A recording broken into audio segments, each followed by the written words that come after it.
France puisse accompagner les réformes indispensables et les échéances à venir qui le sont tout autant.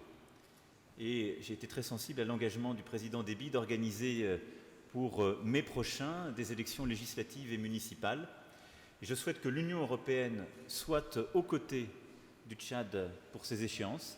La France le sera, à la fois pour aider à organiser, pour aider au financement et permettre ainsi aussi une forme démocratique indispensable aux bons équilibres et à la bonne gouvernance du pays. Je sais que vous y êtes profondément attachés et donc nous serons à vos côtés aussi pour cette étape importante, car je considère que cela fait partie de la relation bilatérale.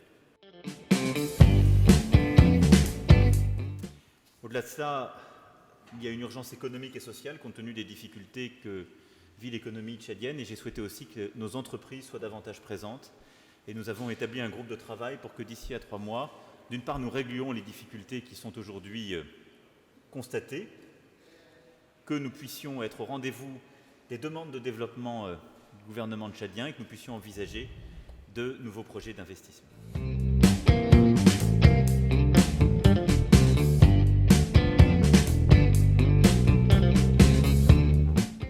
Sans Barkhane, quelle serait aujourd'hui la situation dans le Sahel? D'autant plus que nos forces armées nationales des 5 pays, je parlerai, ne sont pas habituées à des combats, disons, du genre des combats du terrorisme. Donc si nous avons tenu, c'est grâce à l'accompagnement de la France à nos côtés que nous avons tenu jusqu'à nos jours. Et la France ne nous a jamais abandonnés. Elle est avec nous, elle a été avec nous, elle est avec nous aujourd'hui aussi, sur le terrain. Il y a eu des soldats tchadiens, des soldats français qui sont morts. Il y a eu des soldats tchadiens français blessés. Il y a eu du matériel français détruit.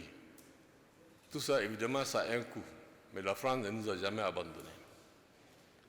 La stratégie que nous avons mise en place, c'est une stratégie certes commune pour les 5 pays, mais avec le soutien de la France, puisque la seule force aujourd'hui qui nous soutient sur le terrain et qui fait face aux terroristes, c'est la force française.